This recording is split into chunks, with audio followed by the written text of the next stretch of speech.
How are you? Welcome to the Entrepreneur Experiment podcast with me, Gary Fox. The Entrepreneur Experiment helps you understand the secrets and systems world-class founders use to build their body, their business, and their brain. Today, we have Fox Squared. I'm joined by Dan Fox, the man behind Johnson Hanna. If that name is familiar, you will know them from having raised over 15 million euro, being one of the biggest success stories come out of Ireland in the last 5 years. And they're one of the most innovative companies, I would say ideally placed with the advent of AI to become a superstar in the business world. They do managed legal solutions. And what that means is essentially they're adding tech to the legal system to trim out a huge amount of cost and bureaucracy and add pace and efficiency. This is an incredible chat. Dan used to be a barrister, then he became a special advisor to a high net worth individual, and then had the light bulb moment and became the CEO and founder of Johnson Hanna. This is a really fascinating chat, and we go to a lot of places. Here is my chat with Dan Fox. First, a quick thank you to my incredible partners, Iconic. If you're a regular listener of the pod, which I hope you are, you'll know I've been hosting the podcast from Iconic offices for quite a while now, and things have gone really, really well. So well, in fact, that I'm now a member of Iconic offices, working and recording from one of their spaces. This means I can vouch for the benefits it gives to any business. On that note, Iconic offices have given me a number of exclusive complimentary day office trials for my audience. So try it out for yourself for the day. Bring your team. No catches. Simply go to the web link in the description and enter Gary23, so it's Gary23, to claim your complimentary office for a whole day. It's a pretty fantastic offer. Thank you, Iconic Offices. Dan, welcome to the pod. How are you? I feel like this is pod number 2. We've already had pod number 1. I feel like I've nothing else to say, to be honest. I always do that. That is entirely my fault. Every single time. I get so excited when I meet someone new and someone to get on with. I'm like, oh, and this and this and this. But welcome. Thank you very much. I'm genuinely thrilled to be here. I'm delighted. I'm absolutely delighted. Just give a quick overview of what it is that you do. So I am Dan Fox, CEO, co-founder of Johnson Hanna. So we set the business up in 2017 to challenge and disrupt the status quo within the legal industry. I guess I know we've talked about this already, but to give you a bit of, I suppose, further background in terms of the market for legal services in Ireland and actually in pretty much every other country in the world, it's quite traditionalist. It can be slow moving, and it tends to be quite old fashioned. So we set up a community of flexible working lawyers, complemented by technology, project management, and basically what we were trying to do was create a system where we could take on the work that big law firms should never have been doing, and use our community of flexible talent to do that work. And I guess for us, the mission, I guess it was a dual track mission. It was one, could we get flexible working lawyers to take on that work that law firms should never have been doing, and in doing so allow them to work in more flexible ways, basically, and restore that work-life balance piece. But the second piece was reducing legal spend for corporate legal departments, and helping to get work off the desks of law departments who were just bogged down in a huge amount of non-bespoke, routine legal work. You don't look like a lawyer. Do you know what? I qualified as a lawyer, but I don't necessarily consider myself a lawyer. I've been working, I guess, in the legal industry for a long time, for probably over a decade now, actually. But it's kind of been in a peripheral way, and it's been, looking at ways to challenge the way things are being done, and figure out a better way to deliver, within the legal ecosystem. How you said there about the work that they shouldn't be doing. What work shouldn't they be doing? So much legal work is non-bespoke, and it's more routine in nature. And I think this has been a big driver for us, is around educating the broader marketplace that this is the case, and there should be a distinction made between the really kind of bespoke advisory piece that's up here, and the more kind of non-bespoke work that sits beneath it. And actually, we estimate that about 70% of all legal work is non-bespoke. So in educating the marketplace that there is this distinction between these two things, actually you can really radically change things. And like as I said, like it's one about we can create an infrastructure where people can reduce legal spend for businesses of all shapes and sizes, from startup, scale up through to Fortune 500. But bigger than that still is the idea that actually lawyers and legal professionals can work in more flexible ways, and it's not about that kind of rigid adherence to what people thought it meant to be a lawyer or a legal professional, which was working 18 hours a day in a cavernous building. I always think like the word association game of, if I say to you law or lawyer, what words come to you? It's not balance, and it's not flexibility, and it's not necessarily harmony. So for me and the company, it's always been about like the bigger kind of overriding mission has always been about how can we prove that even lawyers can be happy working within that industry. Kind of makes sense now. Kind of the whole vibe, the whole aesthetic. If you're listening to this on Spotify or Apple, go on YouTube. You'll see what I mean. So why did you want to do that? Like, was this something you were like, I hate this job, I hate what I'm doing, there's a better way? Or was this something you came at it kind of going, I wonder why that is? So I qualified as a barrister in 2011 or 2010, and I think what lots of people don't understand about newly qualified barristers in this country, and it's the same in other jurisdictions actually, but you're setting up your own business, and you're going down and you're in front of judges and you're taking cases on, but you are starting from ground zero, right? And so you're self-directed, you're setting up a business, and like I remember in those early years I was loss making because you were paying fees to be down there, and for the privilege of working. What were you doing? What areas were you working on? Look, the thing was, I only did 2 years, right? So I was, and I was doing an apprenticeship. So I was doing everything that was given to me, and there was personal injuries, there was commercial stuff, litigation was the biggest part of my apprenticeship. So you're working underneath another barrister, or exactly. subcontracting in, or how does that work? It's called here it's called deviling or pupillage. Yeah. So essentially, you're an apprentice, and you're doing the kind of, I guess, the more routine parts of legal work for those people, because by and large they tend to be really busy and they don't have time to do everything. So you kind of fill that gap for them, and I guess the quid pro quo is you get the experience, so that you can then go on to emulate their success in time to come. So anyway, so I'm down there, and my family is there's lots of people in the legal industry within my family, from barristers and solicitors and judges. So there was always like a huge amount of kind of, I guess, encouragement around going down that career path. But it was really hard, and still is really hard for people. And when I figured out that there was very little money to be made, certainly in the kind of in the earlier years, I had to figure out a way to try and make some money to sustain my career down there. So a friend of mine who ended up setting up my first business with me, Dick, he said that he found this opportunity to work in one of the big law firms in Ireland.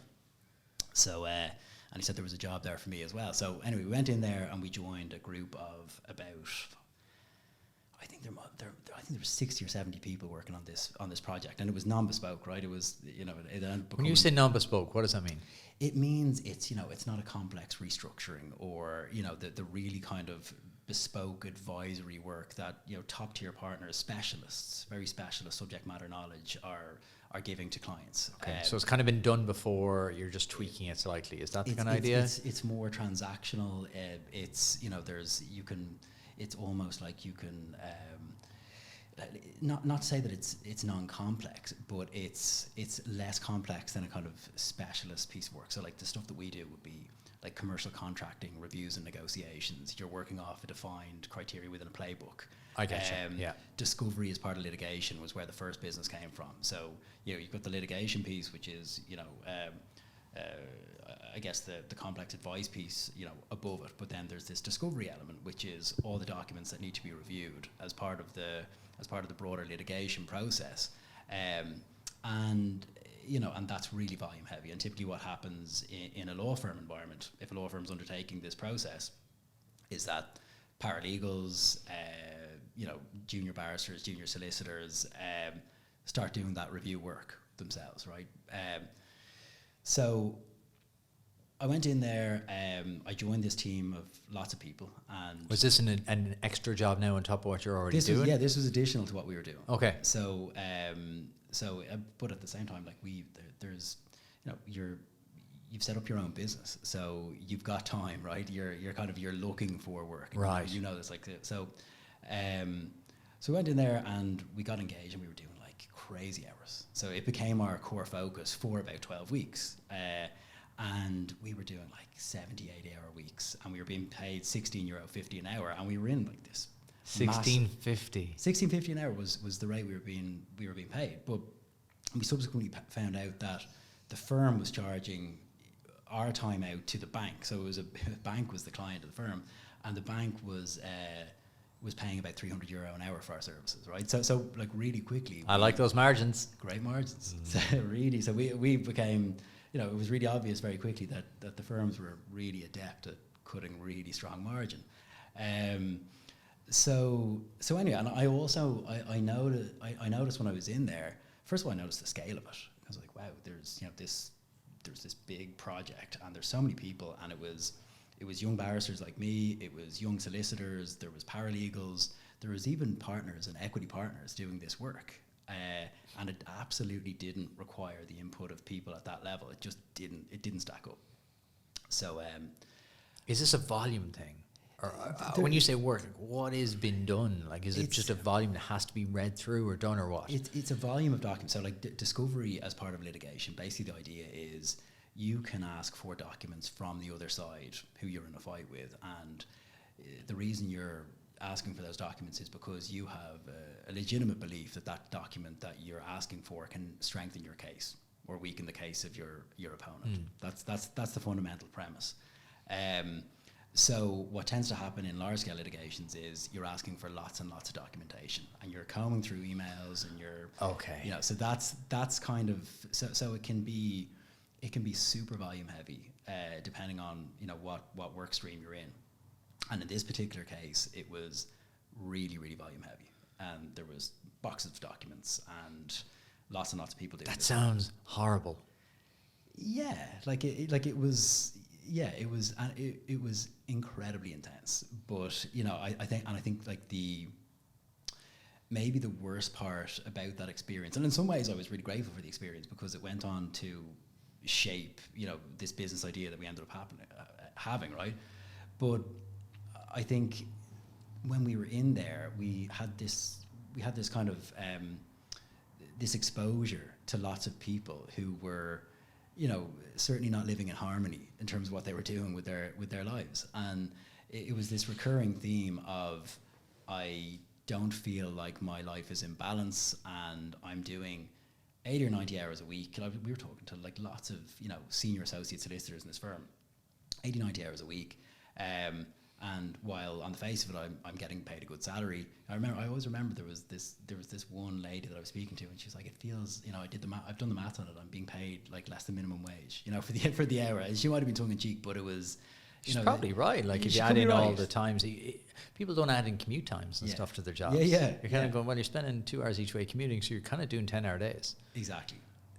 So it was pretty eye-opening, and I think, and it also felt like chaos. It felt like there was no project management and coordination of this massive sprawling project. So I had lots of ideas, and I was leaving that, when I left that project, I left with a spring in my step because like I had money for the first time in a while.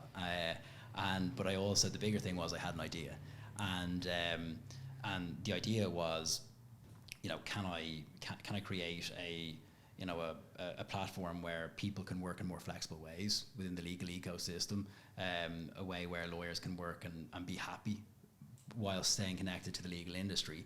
But the second piece was obviously, is there a better way to deliver legal solutions to the buyers of legal services, being whether you're a bank or whether you're a startup or a scale-up or someone who's got legal challenges of a more routine nature. So where do you think that mindset came from? Because that's not really the usual mindset when you get your first job. You just kind of like want to put your head down, assume they know what they're doing, whereas you didn't. You looked at you've said 3 different problems there you'd identified. Where do you think that mindset comes from? Were you looking for an idea, or how did that work? Where does it come from? There's been, I guess there's probably quite a lot of entrepreneurism in my family. So, I don't know whether it's a learned thing or it's a genealogical thing. I'm not sure, but certainly, I'd been exposed to that kind of culture of innovation. So I think that might have been it. But I also feel that I was probably never the right fit for a typical legal career. I always remember when I was in my first year, there was a really experienced lawyer down in the courts, and I always remember him saying, he's like, "You got to cut that hair. You can't be here." That's like something from The Simpsons. Shave those sideburns, Strawberry. That's he was probably right. You know what I mean? Like, but it was, even then I remember thinking, God, am I the right fit for this industry? So I have a picture at home on my wall. It's from an Irish artist. His name escapes me. It'll come to me in a while. But I was in a shop in Temple Bar, and it's a black and white drawing of an office cubicles, just a row of office cubicles. And in the middle, there's this clown, and he's all colourful, and everything else is black and white. And he just turns to the manager walking by. He goes, "There's been a mistake. I'm not meant to be here." And I bought it instantly. And I hung it up on my office. And I have it staring at me. So anytime I start to waver, or anytime I start to doubt myself about my own career and my path, I look at that and go, "It's not you. Yeah, totally. You're not meant to be there." So that's what it probably felt like from the get-go. But I was also, I remember feeling really passionately, still do, about trying to play a part in the betterment of that system. Because, even at that time, like my friend who I went on to set the business up with, there was, we were all struggling, and it was an incredibly hard career, and it took a long time to get there. But then when we had the exposure to the law firm world, we could see, there's lots more of kind of this, dissatisfaction with the way things are. But there's money been made somewhere. But there's so you could see that as well. So you had that insight. And there's opportunity. So, yeah. I think a lot of people do that, as in there's an idea here, but they don't see the full picture. They don't see where the revenue can be, whereas you'd seen both. Yes. You'd seen, this is inefficient, kind of doesn't make sense, and there's a big pot of cash here if we can crack this. Yes. So what did you do next? So we left the firm. I'd been talking to Dickie about this idea. He saw the opportunity too, and so we decided we would put a company together. And then we recruited in my brother Alex, who went on to set up the second company, Johnson Hanna, with me. And Alex was like, we were young. We were 24. Alex was 19. He was still in college. So it was, it was very much a kind of typical startup story. We're going to give this a go. What was the idea? The idea was, let's focus on how we can radically reduce legal spend for corporates and law firms who are willing to buy the solution as well. And the idea was we would use a pool of outsourced talent. They would work in really flexible ways to do this work. So we'd be giving back that kind of restoration of work-life balance piece to them. We would give young barristers an opportunity to earn money in flexible ways, the same opportunities that I'd been given, that we'd been given. But maybe to work in more flexible ways doing it, and also increase the money that was being paid to these people, because the margins that the firms were making were it was wacky. So and And then we knew that there was existing technologies that we could utilize to, make the processes more efficient. And we wanted to wrap a project management element around it too, because what we'd seen on that project was there's lots of this is really not a legal, it's not a legal work stream. It's nearly more project management. The focus needs to be more project management based. So that was the idea. And then, but again, we learned the hard way, because we ran that company for about 3 years, and it was bootstrapped. And we got funding from one of the local enterprise offices, who in fairness were amazing, because really there was there wasn't a huge team of people behind this. This was 3 people, and but they backed us. And actually, it's funny, because we got reintroduced to the very guy who backed us with that first check in the enterprise office. We were only reintroduced to last week. He's now our development advisor in Enterprise Ireland. So I like that, which is pretty cool. Yeah, I like that. It's funny, as you go through your career, suddenly you do start seeing good people cropping up again. Yeah. And you're like, I'm glad you've met it. Yeah. I'm glad you're here on the journey with me now. Someone like that, and we've had it throughout the last couple of years, of people who are willing to take a chance. And there's a risk associated with it for people, but they're willing to do that. So we always remember those people as part of the journey. So anyway, we ran that for a couple of years, and I always consider that a successful failure, because there was it certainly wasn't it wasn't champagne and crayfish and Saint-Tropez and all that stuff towards the end of it, but we were nearly kind of resuscitated by another outsourcing firm who liked the idea of bringing us in-house and allowing us to kind of grow the business from within. But so we did that, but we realized that so did they buy you out, take you on, take you over? It was called a buyout, but in truth it was a resuscitation. It was a lifeboat, right? It was we're struggling here.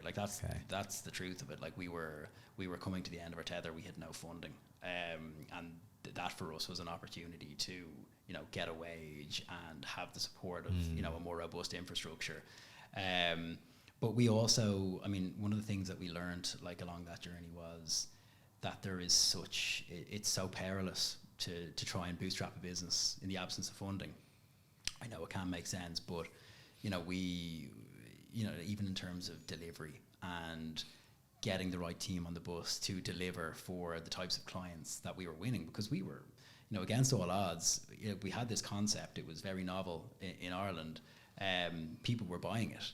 But we need to really kind of build and scale that. We need people delivering. It needed to be better than what the law firms could do, better than what the consulting firms could do. And I think it's really, really hard to do that, and certainly do it in a quick way. You were already bringing a new model to a traditional industry, but you probably needed elements of the traditional industry to come with you for credibility and for actual delivery. Completely. Okay. Completely. Interesting. So in terms of the Johnson Hanna model, there was a couple of things happened. I went and I worked for a high net worth guy called Kelleher after that for about a year, and he was a great entrepreneur in his time, and a property entrepreneur. What did you do with him, or how did that come about? I was introduced to him through a friend of mine who was a recruiter, who said, I know you've been doing this thing with the company. Garrett is, he's a veteran property entrepreneur. He was involved in litigation at the time, so he had cross-jurisdictional litigations going on, because he'd built this very vast property empire. And there was all the kind of 2008 economic crash and all that stuff was going on. So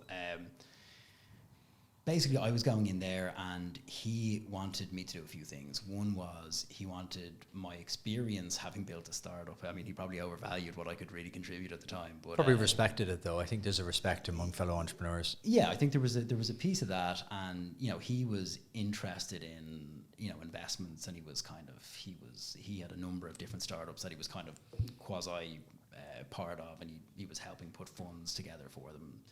So I was sitting on a couple of boards. You were like a chief of staff kind of role, or head of legal, or what was it? It was, yeah. I mean, was it a chief? I don't know. Like it was called strategic advisor. So, Oh, nice. Chief yeah, staff. I like I'll that, take both. You know, Yeah. That kind The of title's satisfied important. my the marketing piece. But LinkedIn updated. yeah, There we yeah. go. But it was really like multifaceted, and it was, you know, it was sitting on boards. It was, but a big part of it was he was curious about what I'd done with the first business, and he was looking at the opportunity for how we could save him on the cost of litigation. Okay. Right. So I had actually, during the course of working for him, I'd set up the next business. And he was cool with that because he saw that there was an opportunity that might be, you know, I guess, provide mutual benefit. So I ended up actually leveraging my relationship with him to raise funds for that business. And So you'd learned from the first one you weren't going to bootstrap again. I wasn't going to do it again. Clear in your mind, you were like, no way. Very clear. Okay. Absolutely no way. It's. I mean, look, there's pros and cons, but I think the pros of raising money always outweigh the cons, in my view. So I raised money. Now, ultimately, I ended up buying that pot of investors out because I felt that they'd come in at a time where the valuation the true value of the company couldn't have been realised that early on. So I ended up raising, I ended up taking a loan and buying them out very early on. And that was, What kind of timescale are we talking about really here? Really stressful. That was, I guess it was like 9 months post investment. Wow, that's fast. And we were revenue generating. Like we were like really. So was this the first version of Johnson Hanna, or was this a previous business going up to it? It was the first version. Okay. But it was it was embryonic. It was, you know, and That's ballsy though, to set it up and then buy them out for 9 months. yeah, it was super stressful. And at the time I was buying a house. We were having our first kid. Dickie from the first business was involved. Alex was involved as well.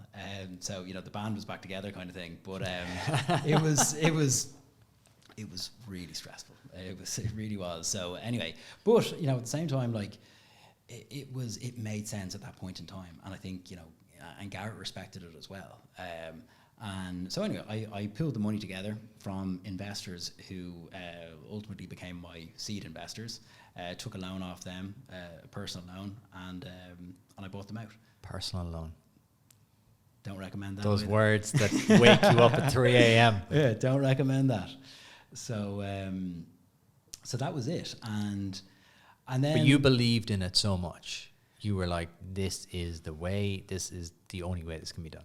Yeah, I believed that there was a major opportunity to challenge the industry, and what I had seen very quickly with a small team and a very small pool of funds, that we were already, you know, generating revenue in our, you know, in that year of close to €1 million, and you know, and so I. Fundamentally, I had conviction around it. Yeah, you weren't going on a hunch going, I think maybe, isn't that a Yeah. problem? Maybe. I knew I could raise a proper fund. Yeah. I certainly believed I could, and so, you know, we went off. We did the buyback, and I remember one of the first things I did. I reached out on LinkedIn to, you know, one of our earliest investors, who's become a very close friend of mine, Dan Kiely. And Famous name in the entrepreneurial world. Yeah, definitely, and in the outsourcing world too. And I pinged him a message on LinkedIn, and I said, Dan, you know, I'm a big fan. I've Long-time listener, first-time caller. You know, and I said, look, would you entertain me? Could I buy you a coffee? And I swear, like within 10 minutes, he'd replied to me on LinkedIn, and he'd said, look, Dan, send me your number. So I sent my mobile number, and he rang me 10 minutes after that. And, you know, it was one of those funny relationships where you just strike up a rapport. Yeah. And we were laughing with each other within the first couple of seconds. Yeah. I don't know why, but I think the two of us found it funny that we had the same name. You know, it was that kind of ridiculous Small stuff. things. Yeah, the little things. So anyway, he said, look, come down to the Intercontinental. Let's grab coffee, and we'll have a chat about what you're trying to achieve. And so literally that day, it was the very same day. Really? It was the same day. I think that's fascinating, like, because a lot of people wouldn't reach out. Yeah. Oh no, like I'm not ready. He's so busy, blah, blah. Yeah. The answer is always no if you never ask. Totally. I do a lot of teaching and I keep saying, you know what the number one killer of businesses is? Oh, money, all these answers. I'm like, nope, you never start. Yeah. You never start Yeah, because you you're just- waiting for that moment. Oh, the time is right. Whereas like this is a perfect example of you knew there was a problem. You started, it didn't go how you wanted. You kept going. But then you went again and you knew, oh, I've tweaked it now. Yeah. It's never a straight line. It's never this like, oh, yes, now we've figured it out. Because the problem will mutate. Things will change. You'll learn so much. But then that's a brilliant story of like, within the space of a couple hours, I'm assuming the trajectory of where you were going changed. Yeah. Well, that's it. And you know, there's like, it's just this roller coaster. And like, it's kind of like, you know, on a Sunday night, you're the happiest you've ever been. And then the Monday morning, you're in the doldrums, you know, and and it's the roller coaster. But that was like, you know, that was a real high point. And I was like, Jesus. So What did you want from him? What was your reason for reaching out? my agenda was like really clear. I guess I courted him into the conversation on the basis of I want mentorship, I want advice, I want guidance. You know, you've been a really successful entrepreneur, you know, in the outsourcing world. You know, I have this idea for flexible legal outsourcing, and you know, I'd love to learn about your journey. Which and that was the truth. I did want to learn, you know, from him how he'd done it. But I also had a very defined agenda around I want to raise money. And I want you to be part of this, because I knew that, you know, that would make sense strategically. And I also knew that if I could bring in someone with I guess Dan's kind of reputation in the marketplace, that would also court the interest of other investors. So we met up, and like I think honestly within 15 minutes Dan had said, look, I'll put in €150,000. And that was the start of it. And so No fancy pitch decks, just to pause on that. No. No fancy pitch decks, no 6-month build up. Just, do you know what it was though? The power of your clarity. Like, it's so powerful. We chatted a little bit about this over coffee. Being clear. Yeah. This is what I'm going for. This is what I'm doing. Yeah. And just being yourself. Yeah. Marry those two together and it's a serious force. Yeah, and I think it's also like the power of rapport and dynamic between people, and like sometimes that's luck, because, you know, you get on with someone and they say, just be "You know, sound. I want to back you." Yeah. Just be sound. Like, you know, like, just be sound. Yeah. Yeah. That's It's overrated. It's underrated, I should say. It's massively underrated. Yeah. Just be sound. Yeah. So that was it. And then that was really powerful, because then I was able to reach out to, you know, a handful of other angels. You'll never guess who's in. If he's in, you well, won't believe this. you know, you should be in too. You've got the opportunity of a lifetime. So Yeah. so that was it. And But that was your anchor. That was your social proof. That was the your anchor. You know, you need one to pull the others. Yeah. Yin and yang. Exactly. Yeah. So we went off, and then Enterprise Ireland was they committed, I think, €200,000 to the project, and, you know, so we were able to raise like the guts of €1 million as a seed, which was really meaningful, and obviously having, you know, EI support, and they've been there from the beginning. And that was another really key anchor, because people were then saying, okay, this is being validated now by, you know, an outsourcing entrepreneur, and also you've got EI involved. So it became easier then, and there was momentum being built. So You got to play the game a little bit. I think people try just outwork it. They try just, I'll just work harder. When in reality, social proof, who's involved, what's the shortcut, how do I understand this? completely. It's, you know, it's massively powerful. Yeah. So so that was the start, and I think, you know, as they always do, the investment actually ended up taking quite a long time to go through. There was you know, due diligence of sorts, not the kind of due diligence we're used to these days, but it was you know, it was there, and people were, you know, very focused on making sure it was the right investment for them, and there was going to be the right return at the end of the day. So it was like they all are. It was stressful, and it was, you know, What slows down deals like that? Because you hear this all the time from Yeah. entrepreneurs. You know, it takes 3 times longer, it costs you 3 times more. what kind of stuff, main stuff, because I know this is your area of expertise, but for entrepreneurs listening who are thinking about raising, what's the stuff that slows it down? I mean, to be honest, like in that first fundraise, we didn't even have a deck put together. You know, like you touched on this earlier, I literally didn't have a deck. I had a one pager, you know, but it was so unvarnished and unsophisticated when I look back. And I think that was a piece. So people were almost backing this concept and a sales pitch, but there wasn't the kind of, I guess the information underpinning it where they could make an informed decision. So there was a piece of, right, Dan, you know, we like this concept, we like the idea, you know, we like you in terms of your commitment to the project. Now put something together, validate that there's a market opportunity here. So there was a bit of kind of back to the table and kind of drafting up documents and getting that in place. So that was 100% on us, and that was a consequence of us just being really inexperienced in terms of raising money at that point in time. And then I think there's also an element, and you know, I've talked to so many people about this who've set up businesses. A lot of it's outside your control, because you know, particularly when you're raising money from a multiplicity of different people, people with individual intentions, you know, differing designs around what their expectation might be and how much money you need to raise, and do you really need this, and it can become very complex.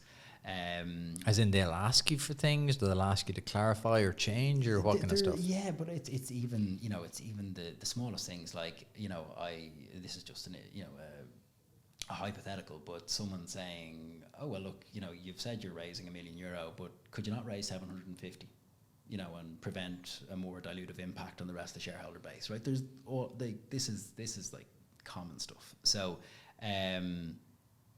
that's the trickiness. I think you have to have real conviction around what you're doing, how much you need, and you justify that, and you stick to your guns. So, and then I also think, like with due diligence processes generally, getting yourself prepared, making sure that you have all your ducks in a row, and you know, whether it's legal opinions or accounting opinions or, you know, whatever it might be, there's lots that people want to make sure, you know, you have in place before they're willing to give you a. How did you learn all that? Obviously, you came from a legal background, so that bit's kind of squared away, but all the rest of the stuff.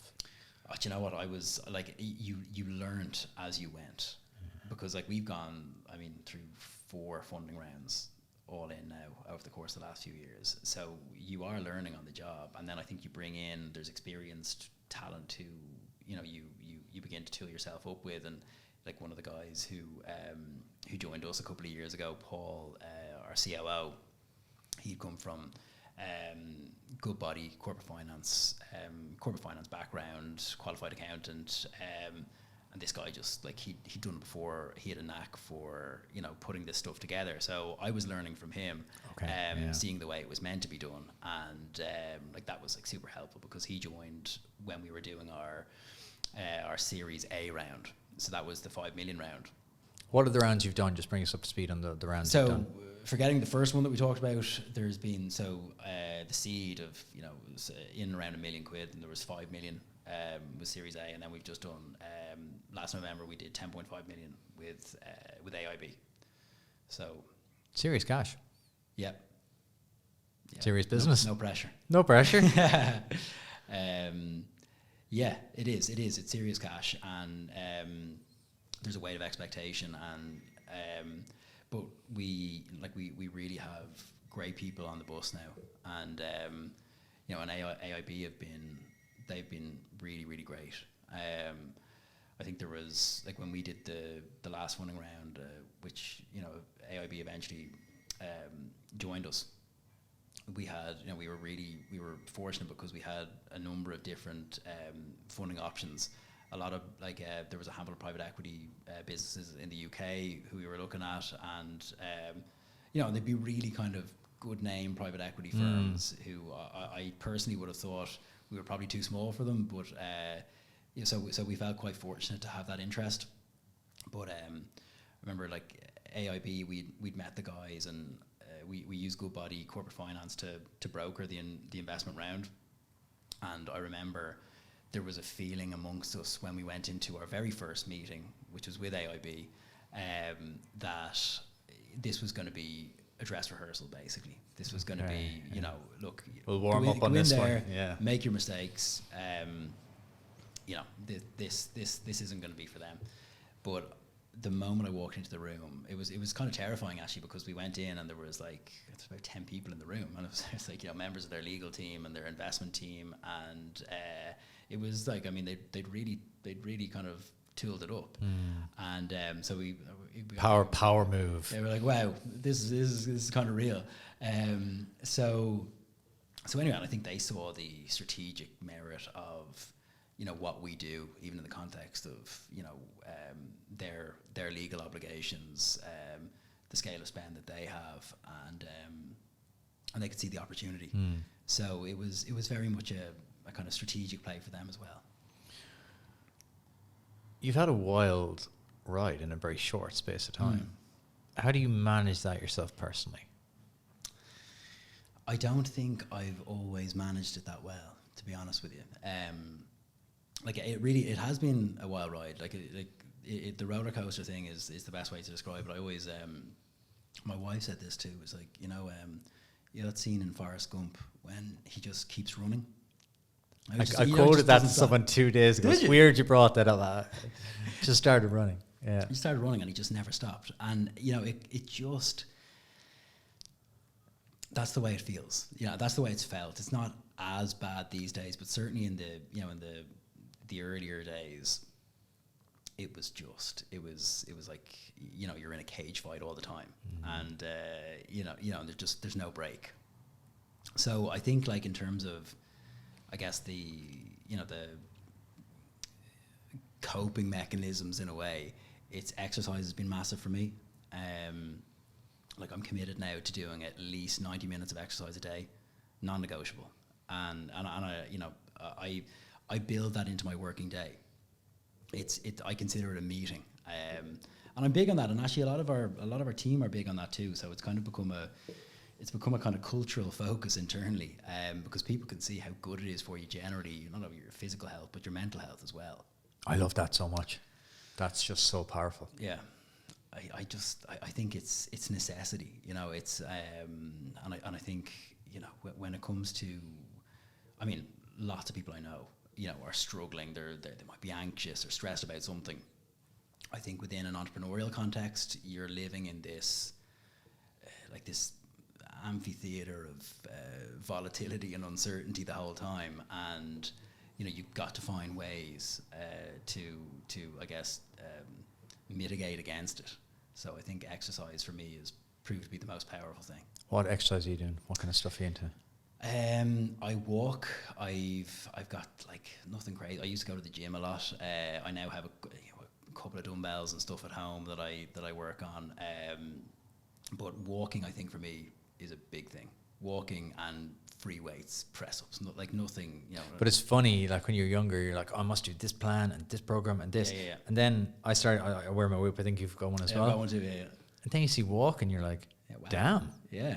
These steps are actually this mattering. Is the elixir. You know, I know. I used to think walking was what lazy people did. I was like, no, I have to go for a run, I have to go for a gym, or I have to play football, or I have to do boxing, or I have to do something. I'm like, damn, I'm clocking up. Well, Gary, I've tried it all. Like I had a punch bag.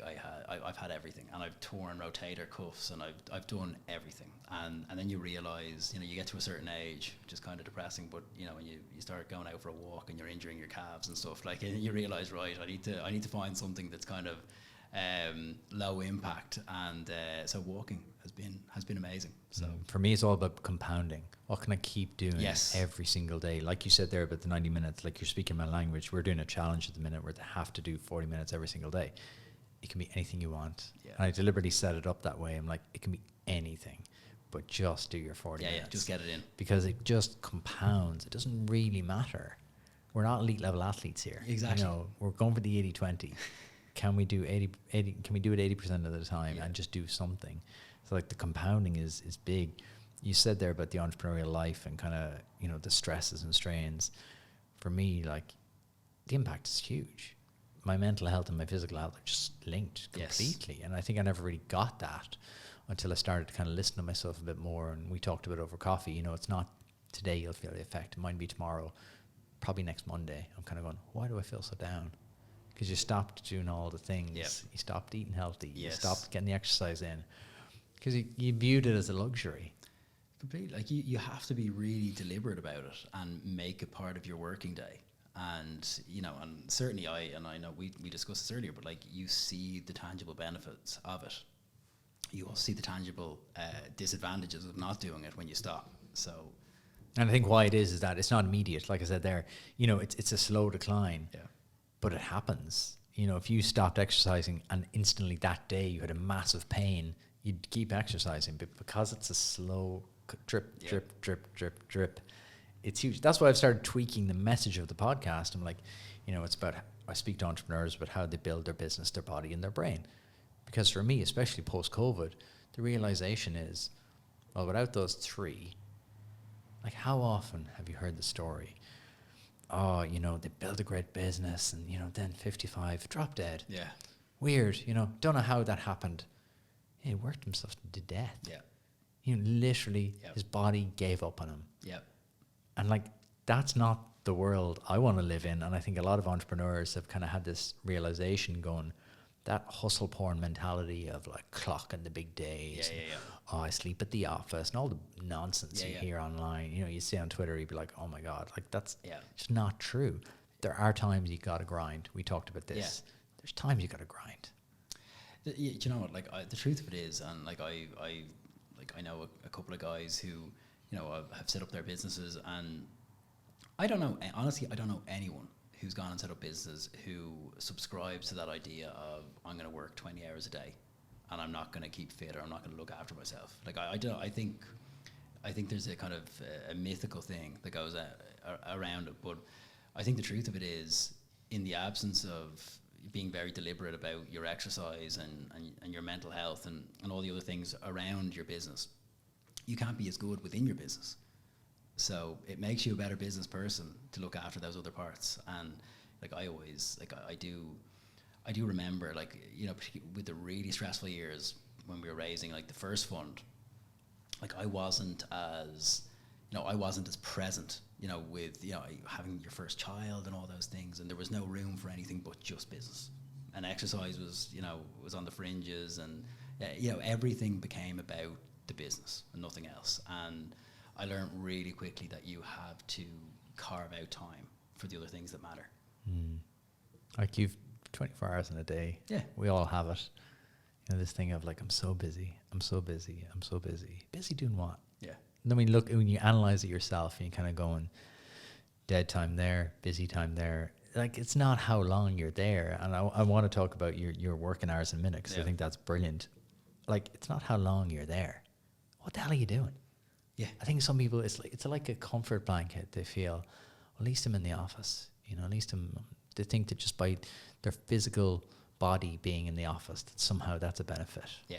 When in reality, if they went in and did 3 solid hours and then went looked after herself, went looked after their mind. I'm not saying, look, do the 4-hour work week thing. Yeah. That's too far the other way. But there's definitely a healthy middle. You seem to be carving that out within yourself and the company. How are you doing that within the company then as well? You know, like I think for us, like I certainly, like I think everyone subscribes to it within our business. It's the idea of productivity over activity. And, you know, when we talked on this earlier, but we brought in this working model at Johnson Hanna where the core hours become 10:30 to 4 o'clock. Now that doesn't mean you do, you know, 6-hour days. You know, you do your typical conventional working hours, but you do them in flexible ways. So it means that no one has to be sitting in rush hour traffic ever again, unless they choose to, but they don't have to be. And that means people can commit to exercising in the morning or, you know, in the late afternoon. And that's really important because it makes everyone better within our business. And I remember when we announced that, you could see, you know, it was like levity. You know, people were just so happy. And it's a small thing. And, you know, and obviously it's a small but an absolutely massive thing. I speak to a lot of people, and you're one of the first people I've sat down across from who set a clear idea and who's trying. Might be right, might be wrong. Yeah. But you're trying. Yeah. A lot of people are still doing the, yeah, sure, we've hybrid. What does that mean? Yeah. How do people know when they're on or off? Yeah. Like, you need to give people barriers to work within. Yep. Yeah, we all want freedom, but we want a rough idea of what the hell is expected of us. Whereas when you're saying 10:30 to 4, that's when we can have a meeting. You know, and we know you're there. Yeah. Right? Powerful. Yeah, and I think, you know, like what you find with people, like, is people, and this doesn't sound great, but people will switch on and they'll do work at 9 o'clock. I'll do work like at night If you need to. if I need to. But you don't have to. And it doesn't need, like, it's not about martyrdom or, you know, I'm the hardest working person in the world. It's not about that. It's just about knowing that if you need to get your car serviced, you know, in the morning, and you need to drop the car off, you can do that, and you're not going to be criticized or blamed or judged for it. So it's just that those little kind of nuggets of flexibility make the most meaningful impacts on people. Last Tuesday, I made a commitment to my wife when our daughter was born. I was like, I'm going to take her to swimming classes. That's going to be my thing. That's going to be our daddy-daughter thing. That's how we're going to bond. And Tuesday, it was like Tuesday, they're around at random times. They're really popular and really expensive, and they're at random times. Tuesday at 10:30, I'm like, no bother. So like I kind of carved out that time, and then she get her 6-month vaccines as well. I was like taking her to that too. Yep. So we both did that, and then but I was working until 10 o'clock because I was in town with Trinity from 6 to 9. I caught up on all my work in the afternoon.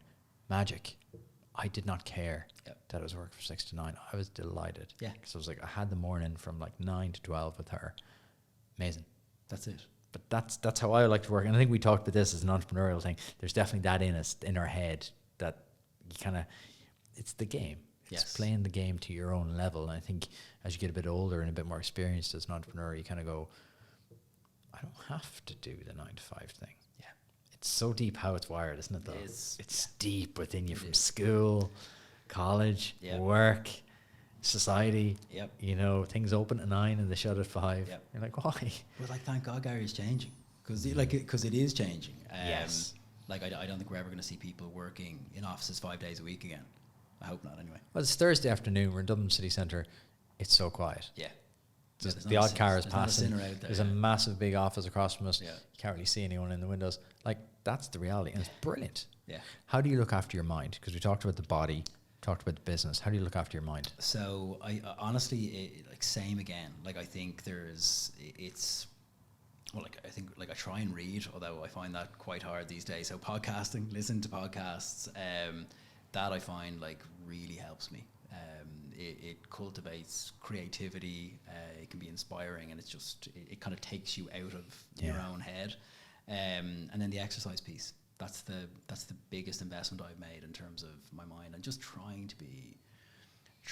to not overthink everything. I think, like, in the early years, sorry, not that we're through it by any stretch, because there's still lots ahead. There's lots of road left to travel. But I think, you over agonize on everything. Like, every little detail matters when you look back. It probably didn't matter that much. You think it's life or death. Yeah, sometimes it is, sometimes it isn't. Yeah. But you think it's life or death Yeah. in the first kind of 3 years, I think. Yeah, I think so. So it's perspective. How do you gain that? Because there's a lot of people listening going, oh, it's easy for him to say they've raised 15 million. I'd be sweet if I was 13 million. But again, it's all relative, right? Because now you have different challenges and different pressures. Yeah.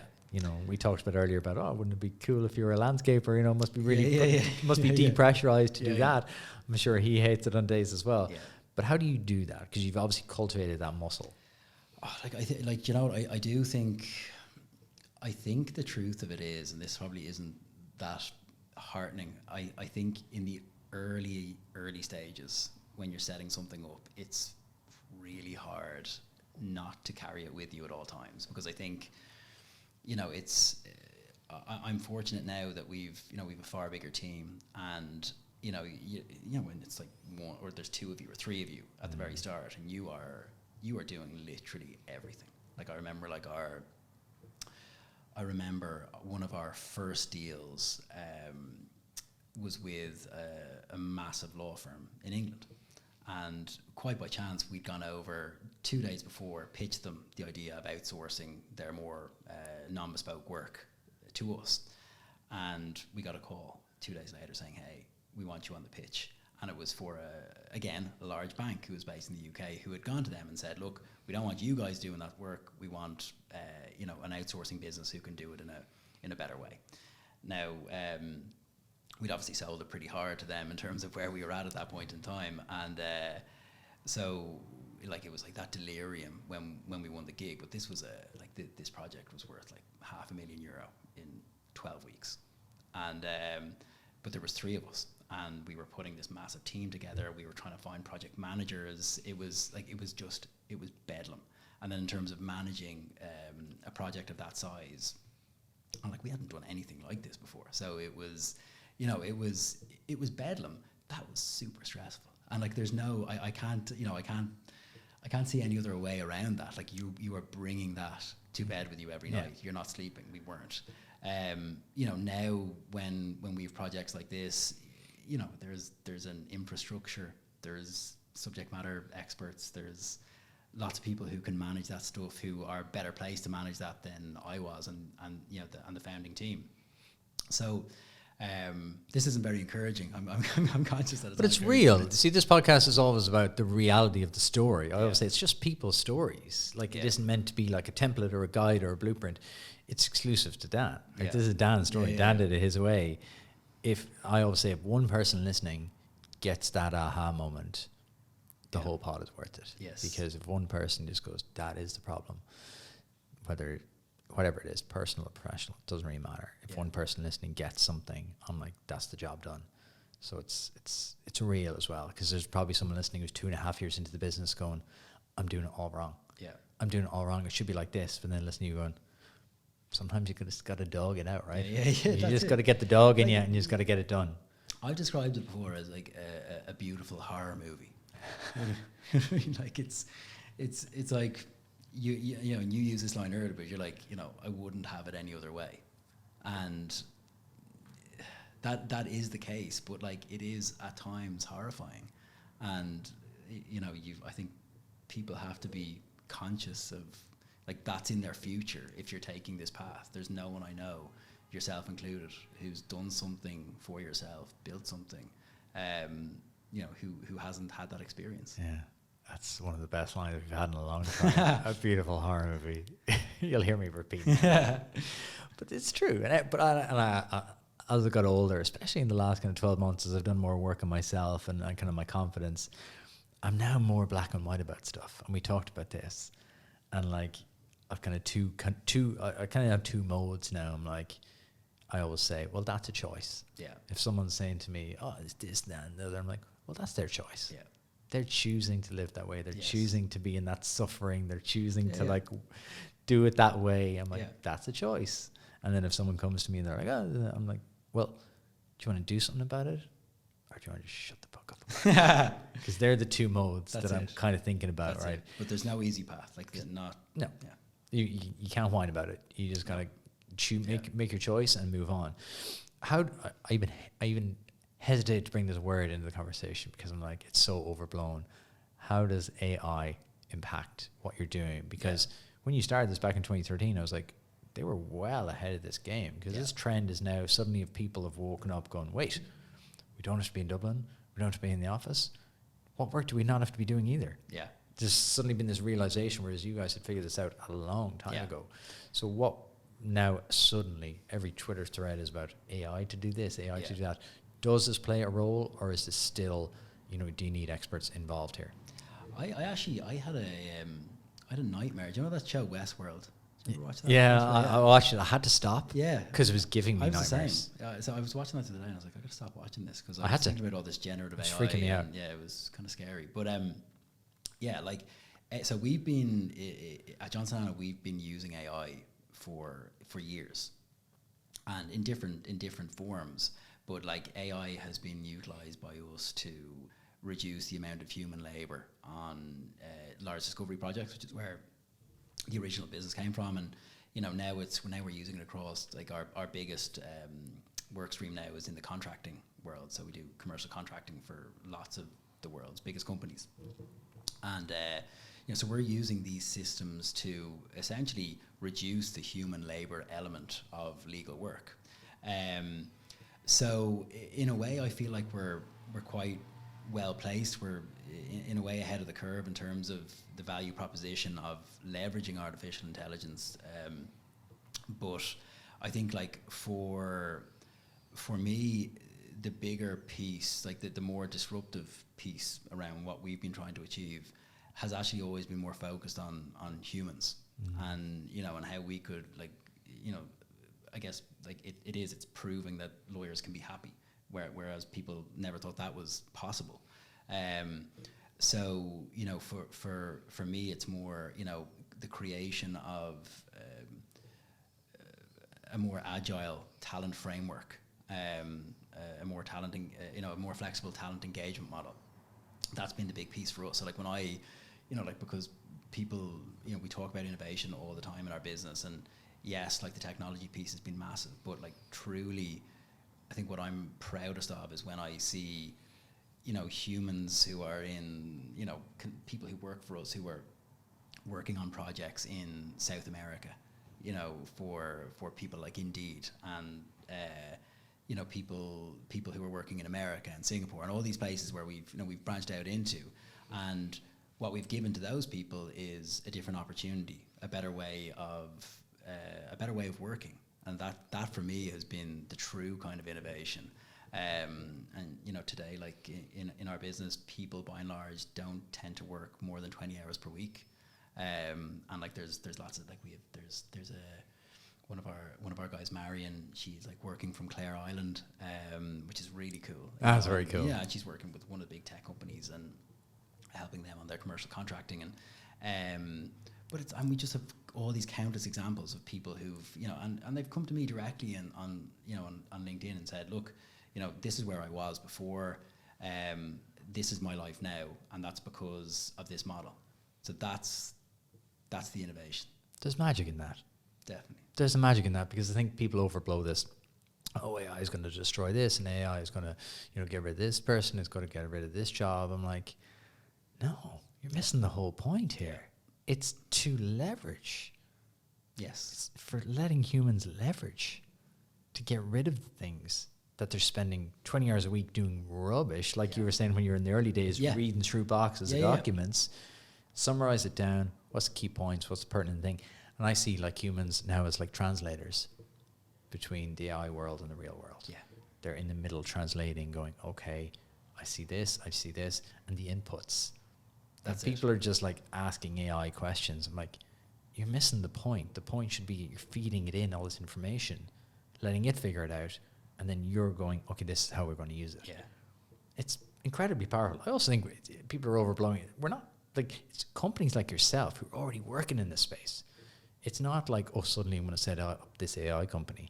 Yeah. It's not what it's about. No. It's about companies who are already doing it. Going, we've been working on this for like 6 years. Yeah. Because we always think these things are suddenly here. Yeah. VR was suddenly here 10 years ago.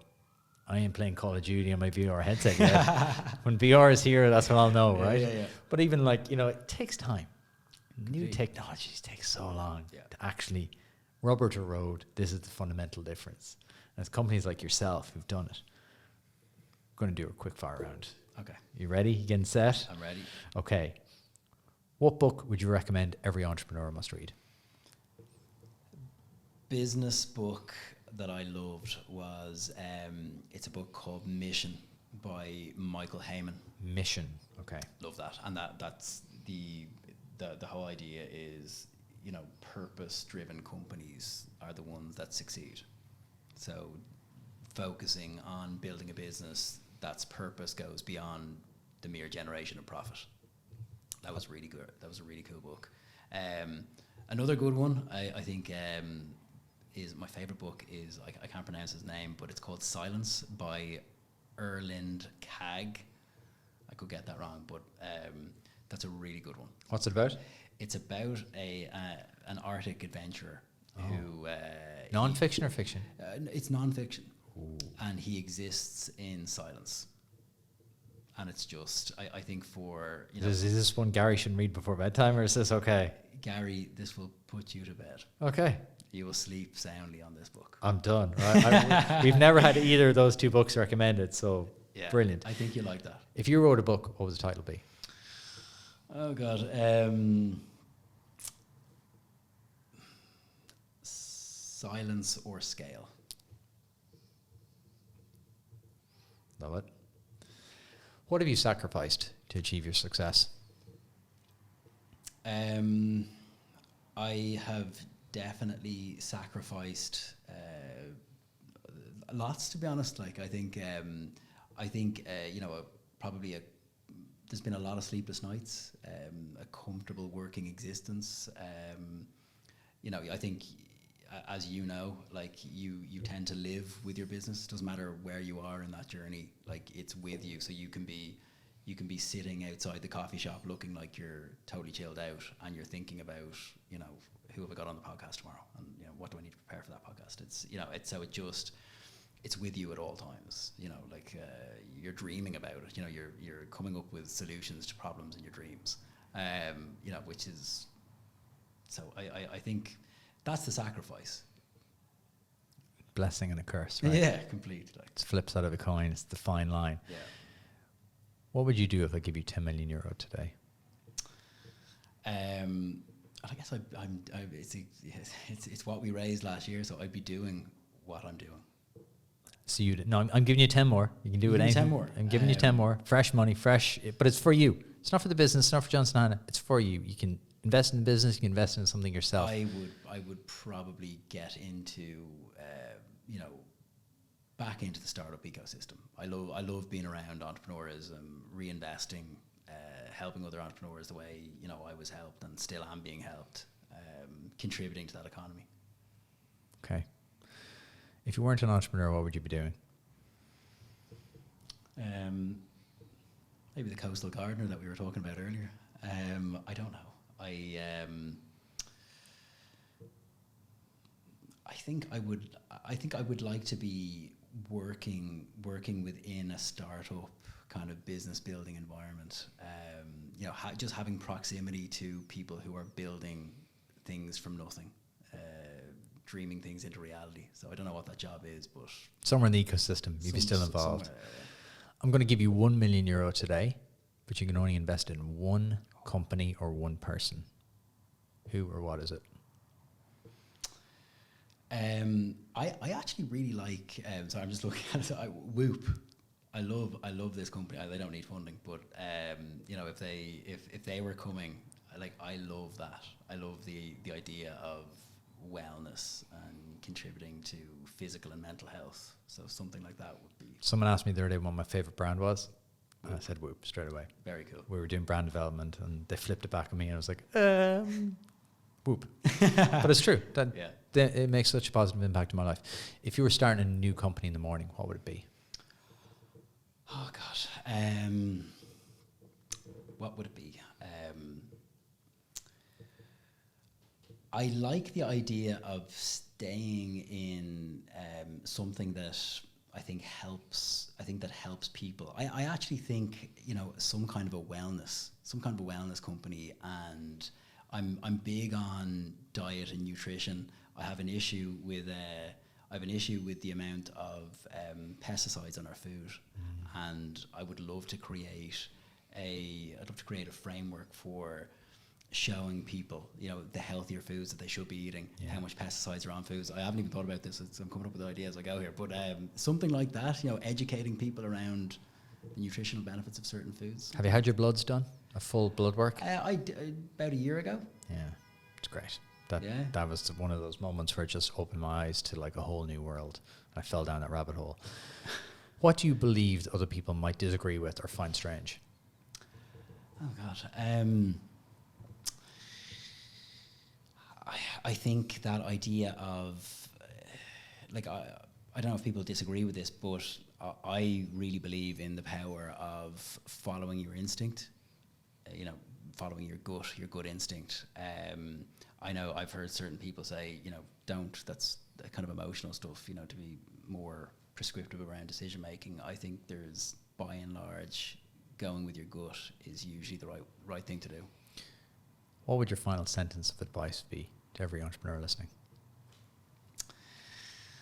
I would say stay resilient and, you know, be prepared for the ups and downs, because, like, as we've discussed earlier, like they will be there. You know, it'll travel with you. But if you've got conviction around what you're trying to achieve, stick with it and keep selling. Beautiful. Dan, where can people learn more about you and the company? They can learn more about me at johnsonhanna.com. We're on LinkedIn.